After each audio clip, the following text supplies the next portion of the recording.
দক্ষিণের পদ্মবনে দেখা মিলল কাস্তে হাতুড়ি, এই নিয়ে অন্তর্ঘাত চিন্তিত শাসক বিজেপি। চলছে চুলচেরা বিশ্লেষণ বিলুনিয়া মণ্ডলে, যেখানে সিপিআইএমকে দূরবীন দিয়ে খুঁজে পাওয়া যাবে না বলে হুঙ্কার ছুড়ল বিজেপি, সেখানে কি করে পদ্মবনে কাস্তে হাতুড়ি রুকি। এই চলছে গুঞ্জনের পাশাপাশি কপালে চিন্তার বাজ মণ্ডল বিজেপি নেতৃত্বদের মধ্যে। দক্ষিণের পদ্মবনে তবে কি কাস্তে হাতুড়ি নিঃশব্দে ঢুকে পড়েছে পদ্মবন সাফ করে দিতে? এমনই এক প্রশ্ন উকিঝুঁকি দিচ্ছে বারবার।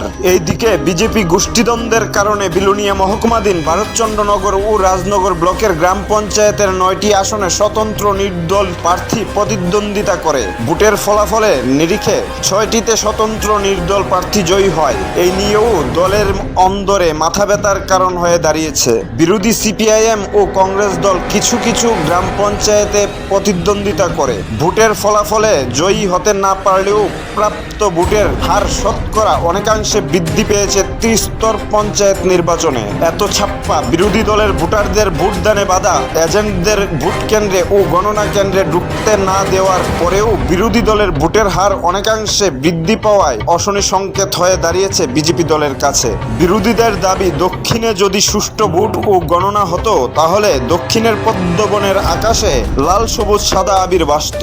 বিজেপি ক্ষমতায় আসার পর থেকে ত্রিপুরা রাজ্যের নির্বাচনগুলোর যে প্রহসনের মিছিল চলছে, সে প্রহসনের আরেকটির নির্লজ্জ প্রদর্শন আমরা ভোটে দেখলাম, পঞ্চায়েত নির্বাচনে আজকের ভোটে।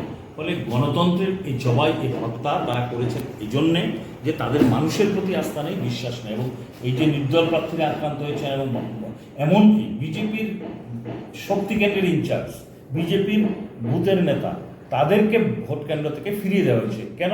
যে সবচেয়ে বড় কথা হচ্ছে যে ভোটটা হয়েছে, সেই ভোটে প্রত্যেক বুথে বুথে যতজন গ্রামীণ ভোটার তার চেয়ে বেশি ভোটার হচ্ছে শহরে। বিলুনিয়া শহর থেকে বহিরাগতরা ভিড় করে সমস্ত বুথে, এবং আরেকটা পিকুলিয়ার আমরা দেখেছি যে এডিসির ভোটার যারা আমজাদনগরে ট্রাইবেল ভোটার আসার কোনো কারণ নেই, তার 5 কিলোমিটার রেডিয়াস জুড়ে কোনো ট্রাইবেল ভোটার নেই, কিন্তু সেখানে আমরা দেখলাম ট্রাইবেল ভোটাররা ভোট দিয়েছে।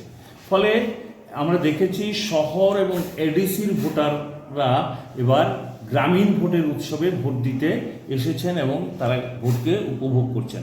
এটা কোন গণতন্ত্র? এটা মানুষের কাছে আমরা জানাতে চাই, আমরা জানতে চাই। এবং সবচেয়ে বড় কথা, নগর বিধানসভা কেন্দ্রে শুধু সিপিআইএম ভোটার না, যারা বিজেপির ভোটার, অন্য দলের ভোটার, তারাও কিন্তু টার্ন আপ করছিল না দুপুর 12টা অবধি। কিন্তু আমরা কি দেখলাম, দুপুর 12টার পরে এখন কাউন্ট করলে আপনারা দেখবেন যে বেশিরভাগ জায়গায় 80, 85 কি 90%, যারা যেখানে 30%, 35% ভোট পড়ে না দুপুর 12টা পর্যন্ত, সেটা এখন হয়েছে। সবটাই ছাপ্পা ভোট। একটি ভোটও আমরা বলছি যে বুথ নেই যে বুথে ছাপ্পা ভোট হয়নি।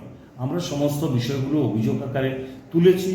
আমি যখন এরা আমার এলাকার লোকের ভোট দিয়ে আমি হারা দিছি, আমার আমি ভিতরে দাঁড়াই দিছি এক সাইডে, এরা বারবার দিতে দিতে 20 গের মতো জাল ভোট দিছে।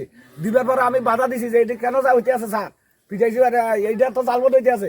তখন ফিটাইছি কইছে তা তোমার লোকটা দেখো, এই লোক দেখে না, তখন ফিটাইছে হের বাড়ির করে লিয়েছি। তখন এই যখন বাড়ি করে লিয়েছি, এখানে আইবার পরে এই আমার হচ্ছে মাত দিয়ে আরম্ভ হয়েছে, কেন ভোট দিতাম দিয়ে না। দেশে কি এটা গণতন্ত্র নাকি গণতন্ত্র গেছে ওই দেশে? তো ব্যুরো রিপোর্ট, এনডিবিটি।